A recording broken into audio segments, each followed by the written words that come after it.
Welcome to the Titans of Industry show. I'm very glad to have a returning guest, one of my favorite people to interview, Brandon Smith. He's the founder of Halt market.com, and they also have a great paid letter. It's called the Wild Bunch newsletter, and it's all about survival. And obviously, with everything that's going on, it's very interesting. And Brandon's background is extremely interesting as well. If you haven't checked it out, I really suggest that you go there and give it a look. Brandon, thank you for joining us. Oh, thanks for having me.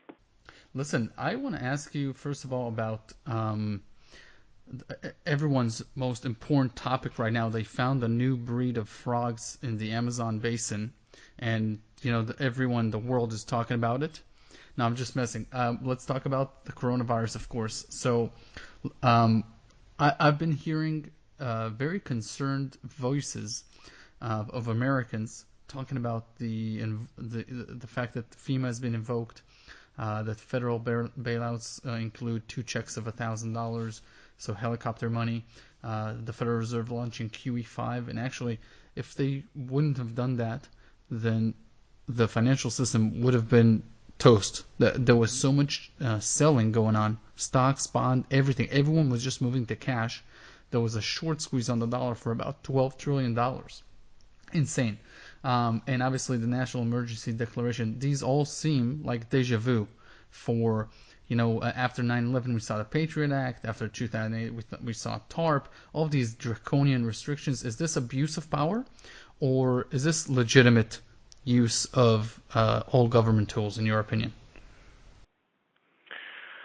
Well, I want to be clear right off the bat that I do think that the virus is a risk for certain people.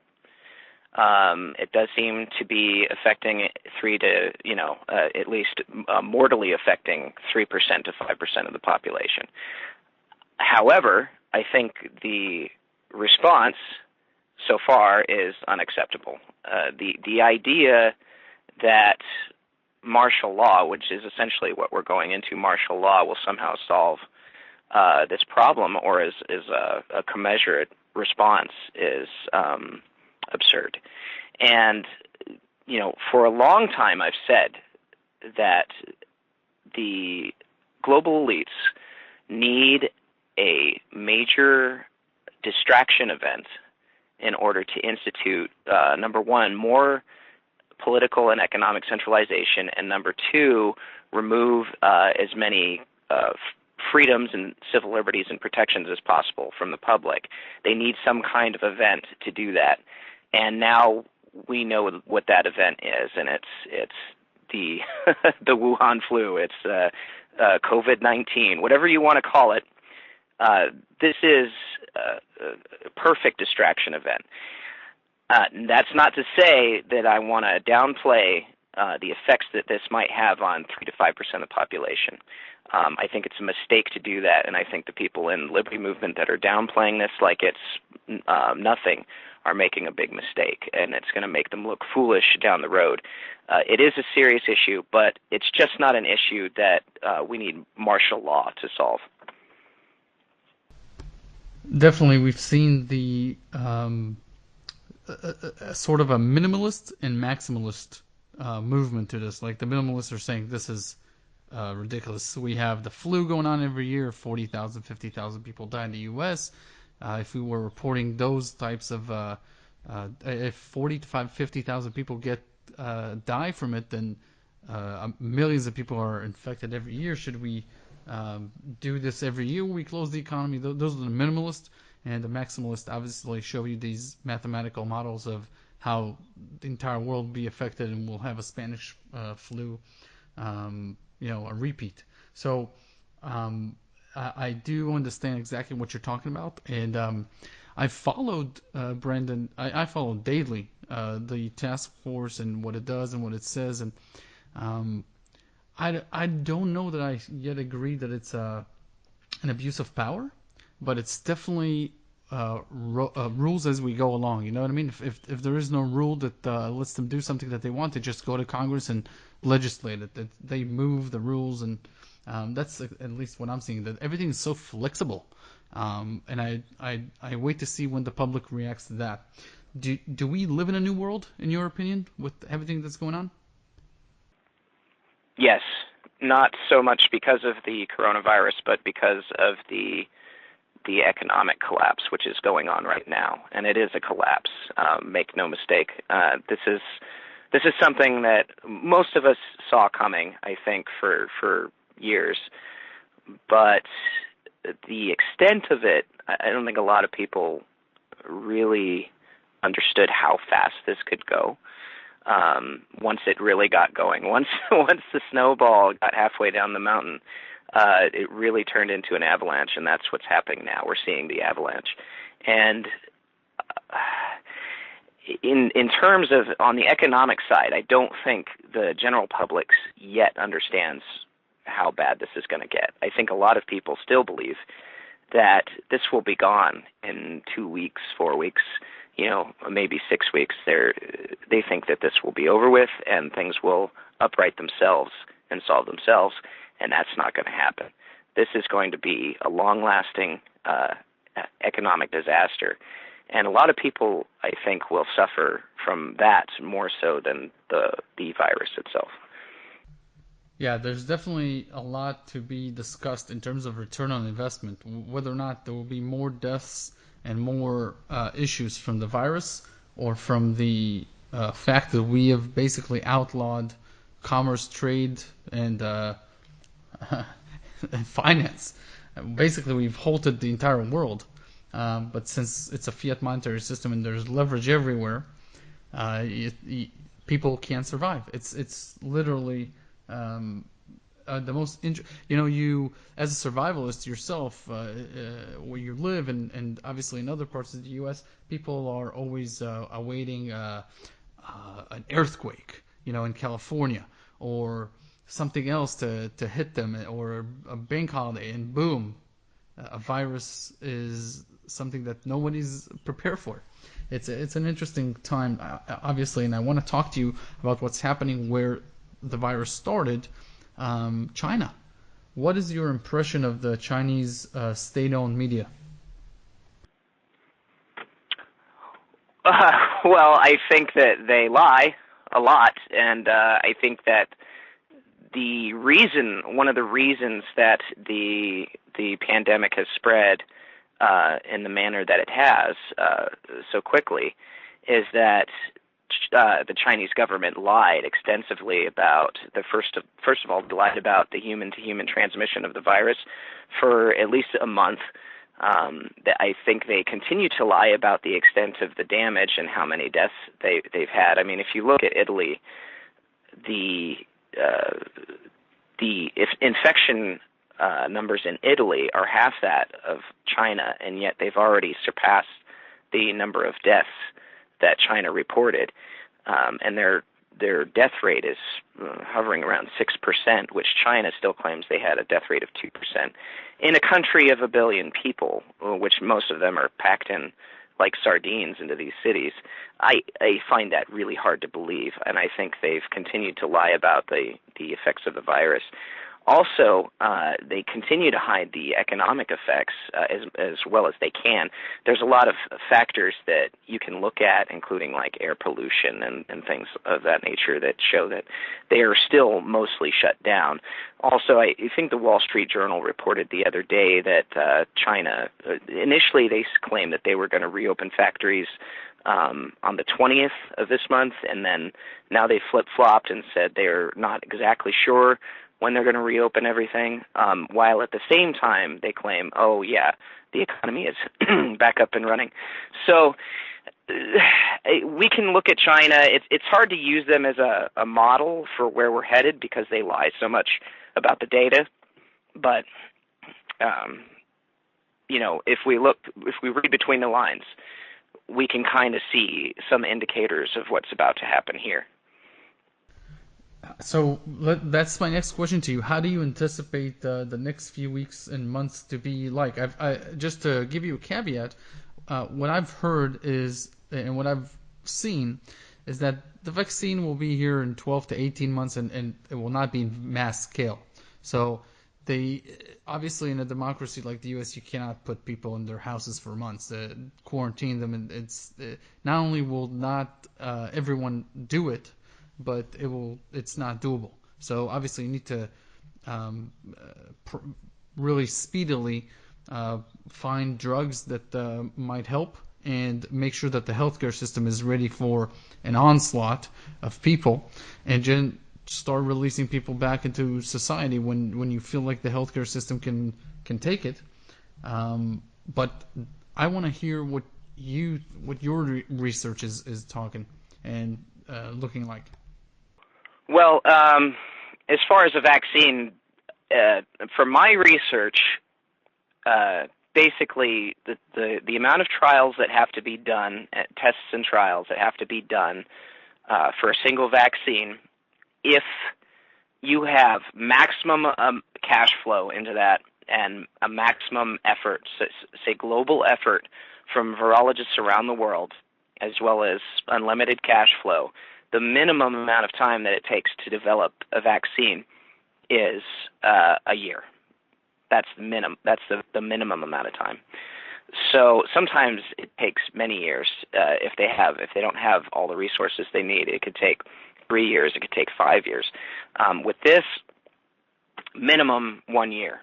So the people that think there's going to be some kind of vaccine or cure in the next month or two, I think that they've been given false hope by the mainstream media, and the mainstream media has been reporting stories like this often. And I think the government has also been hinting at, narratives like this. We may have a vaccine in a month. We may have a vaccine in a month and a half. I think that's all designed to kick the stock markets back up or to slow down the crash, which, obviously it's not working.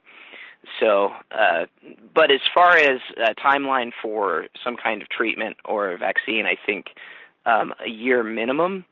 That they may come out with some kind of makeshift drug cocktail or something in the interim that may have some results for some people, but I don't see it. I don't see anything substantial for another year.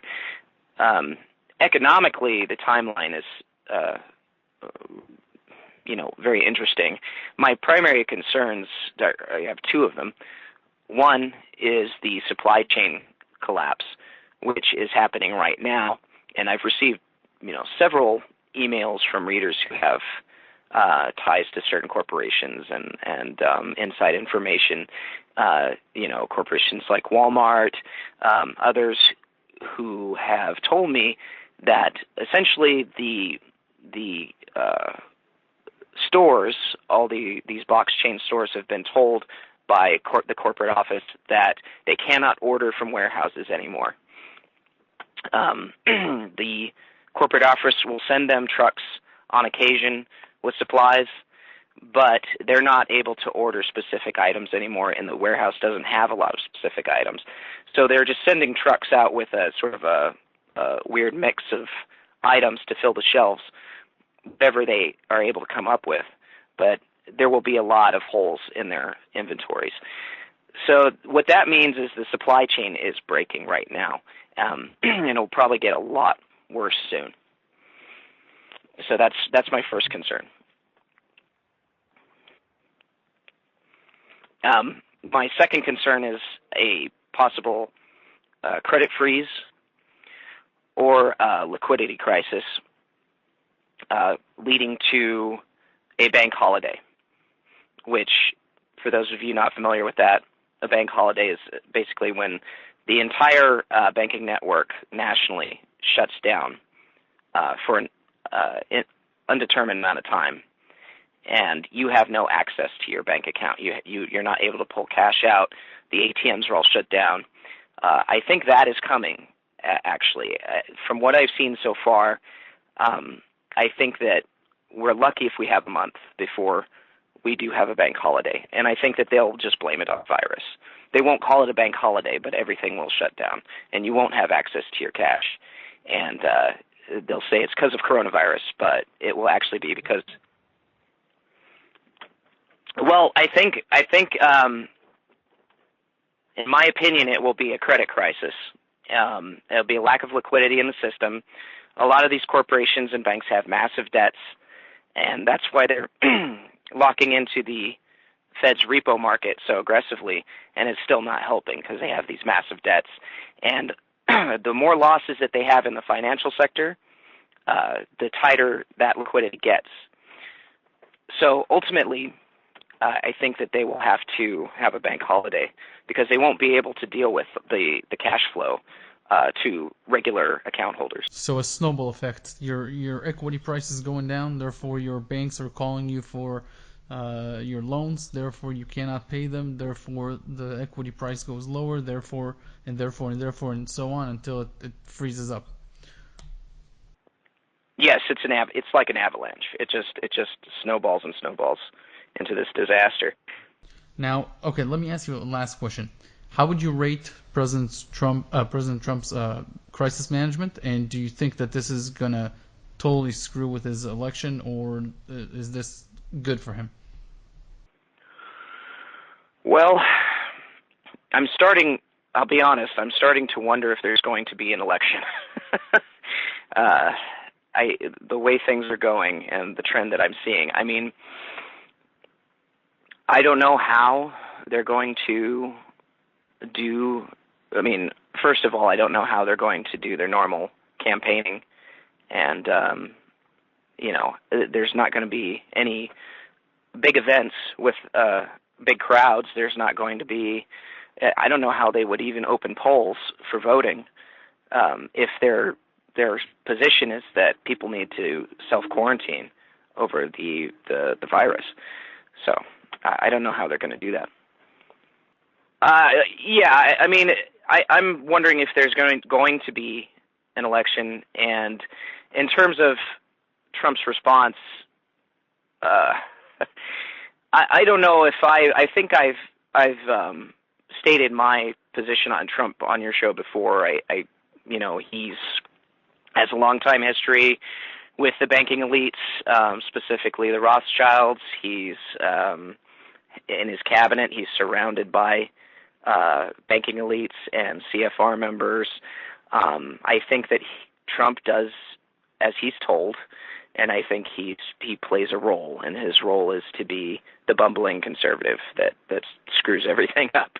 I think that's his role, and he seems to be doing it pretty well. I don't know how many times he's tweeted that people should buy the dip on the stock market over the past month, and he's on multiple occasions told people that this would burn out by April, which it's definitely not going to do that. So it makes him look ridiculous, but I think that's by design. I think this is a bigger agenda. I think this is about making conservatives, nationalists, sovereignty champions look like villains, to look ridiculous or look dangerous. And the solution that they're going to come out with after all of this is to say, well, we can never let these people run things again. We can never let conservatives, nationalists run things again. What we need is a globalist type system, and that's the solution that they're going to offer once the ashes settle on this. Brendan, how can people check out more of your work?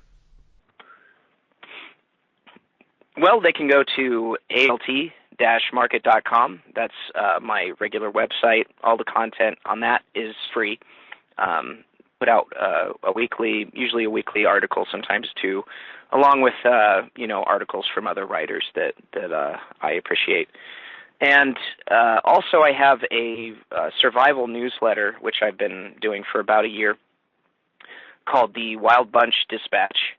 And we're about 25 issues in on that, and people can go and either subscribe for 6 months or a year to that, or they can buy multiple back issues. If they missed the first 25 issues, they can go back and purchase a bunch of those issues to see what they missed. Hey, Brandon, thank you very much for being on the show and great insights. Thank you. Thanks for having me.